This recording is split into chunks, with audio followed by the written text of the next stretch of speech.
तुलसी माता ने क्यों किया राक्षस से विवाह।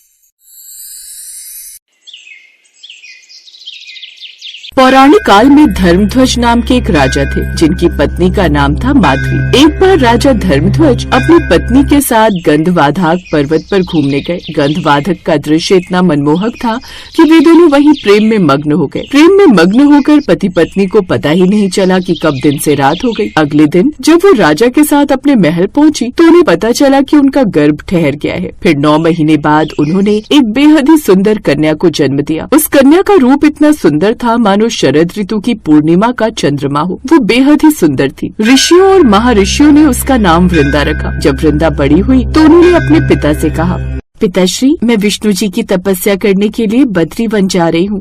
पुत्री, आखिर यहाँ तुम्हें किस चीज की कमी है जो तुम वन जा रही हो? पिताश्री, मुझे यहाँ किसी भी भौतिक सुख सुविधा की कमी नहीं है, लेकिन फिर भी मेरे मन में असंतोष है, इसलिए मैं विष्णु जी की तपस्या के लिए वन जा रही हूँ। अपनी पुत्री को उन्होंने लाख समझाया पर वृंदा ने उनकी एक नहीं सुनी और वहाँ से चली गई। अब कई वर्षों तक उन्होंने वन में विष्णु जी की आराधना की। फिर एक रोज ब्रह्मा जी उससे मिलने आए। ब्रह्मा जी, प्रभु आप तो जानते ही हैं, मैं पिछले जन्म में कृष्ण जी की गोपी थी और कृष्ण जी के साथ हर्ष और उल्लास करती थी। लेकिन एक रोज देवी राधा ने मुझे क्रोधित होकर श्राप दिया कि मैं मनुष्य योनि में जन्म लूंगी। तब मैं रोने लगी, जिस पर कान्हा जी ने कहा, हे देवी राधिका ने जो तुम्हें श्राप दिया है उससे मैं तो इनकार नहीं कर सकता, लेकिन तुम वन में जाकर तपस्या करना। फिर तुम्हारी तपस्या से प्रसन्न होकर ब्रह्मा जी तुम्हें वरदान देंगे, जिसके बाद में तुम्हारा विवाह मेरे विष्णु रूप से होगा। अब मेरा आपसे अनुरोध है कि आप मुझे विष्णु जी से विवाह करने का वरदान दें। उसकी बात सुनकर ब्रह्मा जी ने कहा, वृंदा, जैसे तुम्हें श्राप मिला है ऐसे ही एक भगवान कृष्ण के ही अंश सुदामा नाम का एक गोप इस वक्त राधिका के श्राप से भारत वर्ष में उत्पन्न हुए हैं और श्राप के कारण ही उन्हें एक राक्षस के रूप में उत्पन्न होना पड़ा है। वर्तमान समय में उसके जैसा बलशाली कोई नहीं और अब उसे भी तुम्हारी ही तरह पूर्व जन्म की सब बातों का ज्ञात है, इसलिए इस जन्म में वो राक्षस जालंधर ही तुम्हारा पति होगा। इसके बाद स्वयं भगवान नारायण तुम्हें पति रूप में प्राप्त होंगे। इसके साथ ही तुम्हें भगवान विष्णु से वरदान मिलेगा, जिसके बाद तुम्हें वनस्पति बनकर इस धरती पर ही रहकर लोगों को पवित्र करना होगा।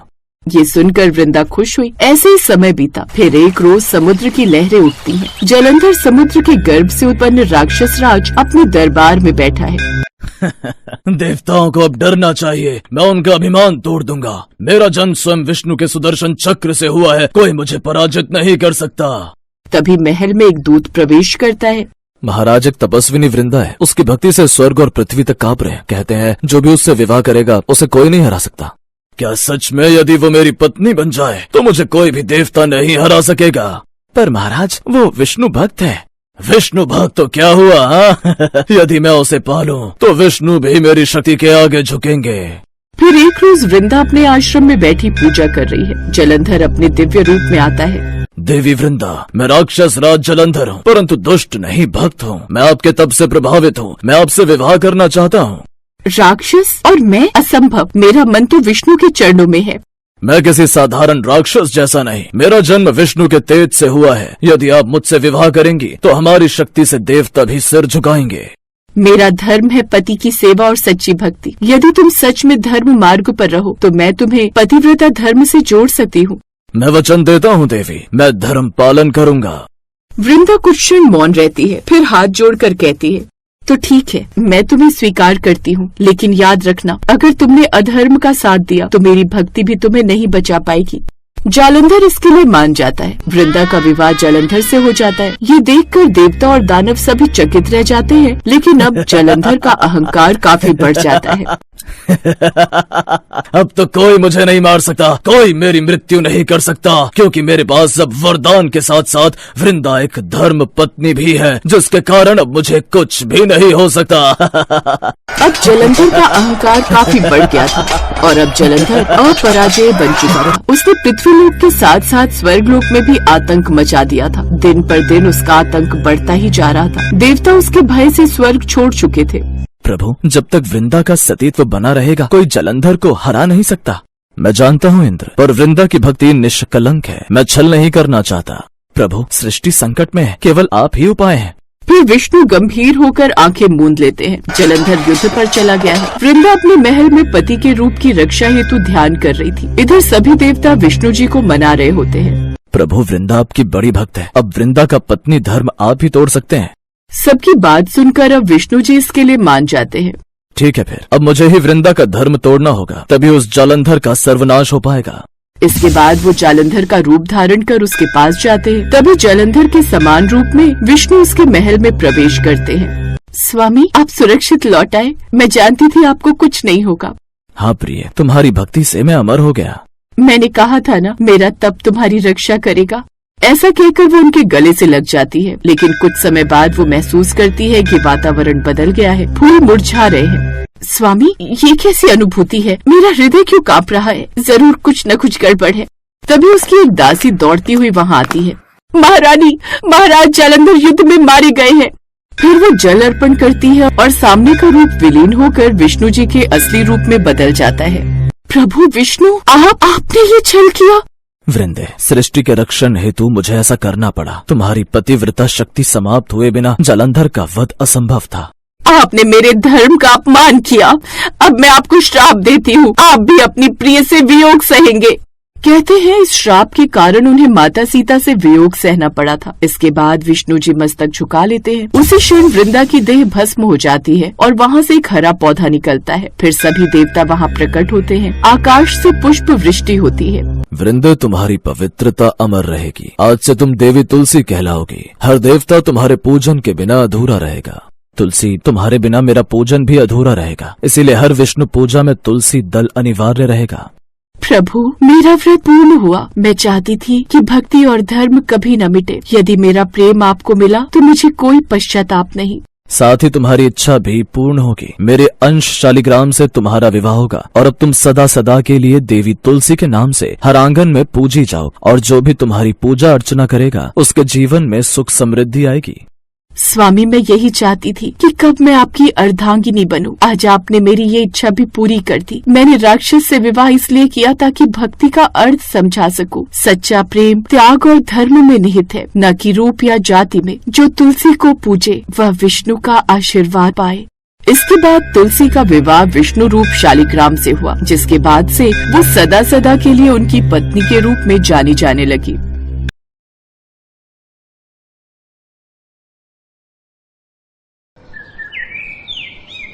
नमस्कार दोस्तों, आज इस कहानी में हम आपके लिए माँ तुलसी की एक बहुत सुंदर कहानी लेकर आए हैं। एक समय की बात है, एक गांव में एक ब्राह्मण अपनी पत्नी, बहन और बेटी के साथ रहता था। उसकी बहन ने तुलसी पूजन का नियम ले रखा था। वो सुबह शाम तुलसी के पौधे में घी का दीपक जलाती थी, तुलसी को जल और दूध से सींचती थी।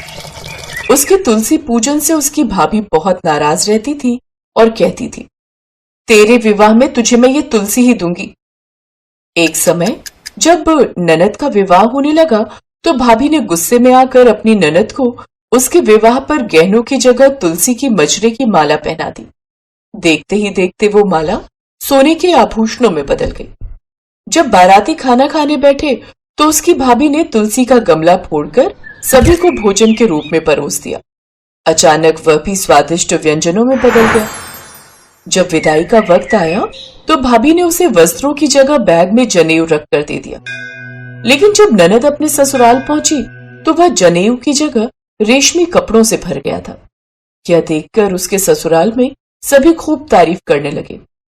विवाह के बाद एक दिन भाई ने अपनी पत्नी से कहा, बहन के विवाह को बहुत समय हो गया है, चलो कुछ समय के लिए उसे लेने के लिए चलते हैं।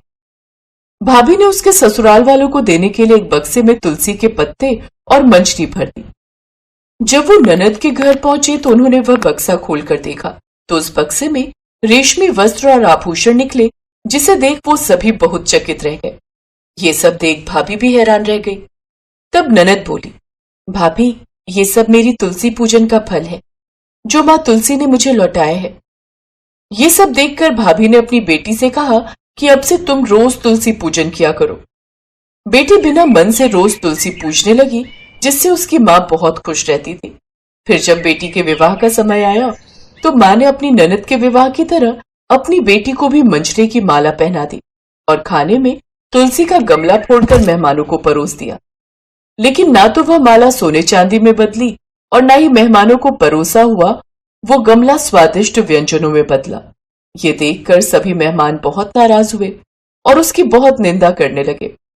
तभी उसका पति बोला, मेरी बहन ने सच्चे मन से तुलसी पूजन किया था, इसलिए तुलसी माता ने उसका साथ दिया, और तूने लालच में आकर अपनी बेटी से जबरदस्ती तुलसी पूजन करवाया, जिसका ये अंजाम हुआ कि बेटी के ससुराल में हमारी निंदा हो गई है। हे तुलसी माँ, जैसी कृपा आपने ननद पर करी वैसी ही कृपा आप इस कहानी को सुनते, कहते और हुंकार भरते सब पर करना।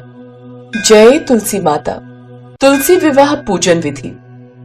तुलसी विवाह के लिए पूजन स्थल को साफ सुथरा कर फूलों से अच्छी तरह सजाएं।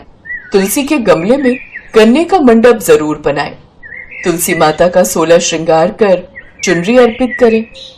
तुलसी विवाह करने के लिए सबसे पहले चौकी बिछाएं, उस पर तुलसी का पौधा और शालिग्राम को स्थापित करें। इसके बाद इनके पास में कलश में पानी भर कर रखें। तुलसी और शालिग्राम पर गंगा जल छिड़क कर घी का दिया जलाएं। इसके बाद दोनों को रोली और चंदन का टीका लगाएं। इसके बाद शालिग्राम को हाथ में लेकर तुलसी की परिक्रमा करें। इसके बाद फिर तुलसी को शालिग्राम की बाईं ओर रखकर आरती करें।